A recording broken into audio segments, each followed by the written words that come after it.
Alright, so this video is going to help you go ahead and start designing and coloring your pet so that it really looks like or emulates the style of Romero Britto. So if you look on my phone here, you can kind of see some examples of Britto's artwork, and he uses a lot of really bright, really vibrant colors as well as a lot of different patterns. And we know that patterns are shapes or lines or colors that repeat themselves, right? So we might have an AB pattern.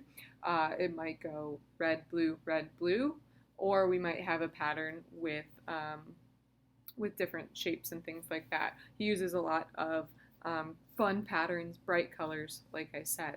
So if I'm doing this, I'm going to kind of want to do what Britto does, where he kind of creates different sections and different patterns within each of those sections. So I have my dog drawing here.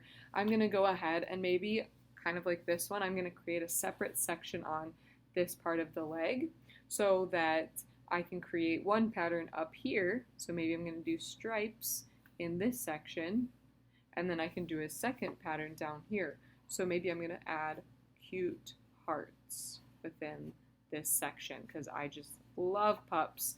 I love my pups. I love all dogs. So maybe I want to add some hearts, and maybe some of those patterns are going to kind of go off to the side. That's totally fine too. So I'm adding that in this section. Maybe in the next section I really want to add some big polka dots. And we can repeat different patterns, but maybe add some different variety or change things up each time.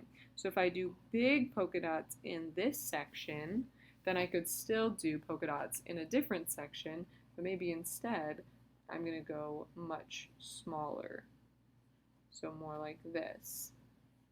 So adding that variety is going to just make things look a little bit more interesting. So that looks pretty good. Maybe over here I kind of like some of the patterns where he just simply adds cool lines, or I could even turn them into shapes. I could turn them into long skinny rectangles that then I can actually color in. They kind of look like sprinkles too, which kind of makes me excited. I kind of like how that looks. Maybe some of the sections I'm just going to leave a plain color. That's totally fine too. I might do stripes again in this section. So this time my stripes went this way. So maybe this time I'm going to have some vertical stripes. They're going to go up and down instead. And then the face I can add designs to as well. Or I could just kind of leave the face pretty simple and just color that in a solid color. You can see some of the other examples here that I'm flipping through. Okay, so I kind of like how my dog looks, but what about the background, the part outside of the dog? That's not very interesting yet. So maybe I'm gonna add a little horizon line, and I could have like this is the sky and this is the ground, and kind of focus on some blues in the background. Or maybe I just want to make it completely random and just have different sections and different patterns all over the place. So I'm going to go ahead and do that. Maybe again I'm going to do polka dots, but this section there's going to be lots of different sizes of polka dots. Some are big, some are small. It doesn't even matter. It can be however I want to. Maybe in this section I'm going to do, I kind of like how he does, it's kind of hard to see, but he just does kind of like squiggly lines and different things like that. It's just kind of goofy, right? So that's kind of fun. I don't even have to think too much. I can just draw. That's sweet. Maybe in this section, I'm going to do stripes again, right? And these are going to be huge stripes. I'm going to make them really, really big, okay? So each of those can be different. I want to make sure I do different patterns in the background up here as well. So again, I'm going to create some of those different sections, which just makes it look a little bit more interesting and super fun. Okay, and then again I can create my patterns in those sections. That's for the dog. I'm going to do the exact same thing for the fish. So if I go to the fish picture here, you'll see, all right, maybe I'm going to add an extra line through here, and I'm going to add some polka dots in this section. Britto uses a ton of polka dots, so that's super simple, but we can mix it up.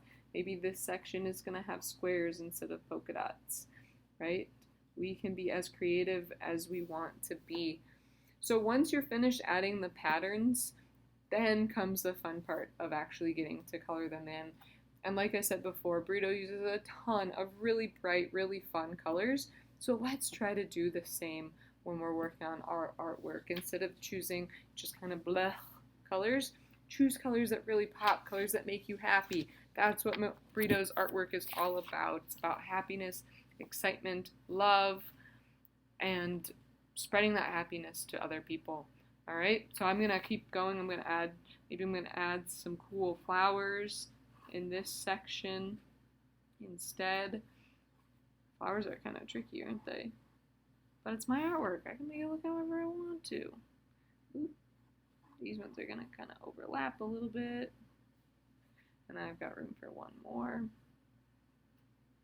Okay, maybe I want to add a funky design to the cat's tail. I just realized I never made a tail on the dog. Oh my gosh. So maybe you'll want to put a tail on your dog.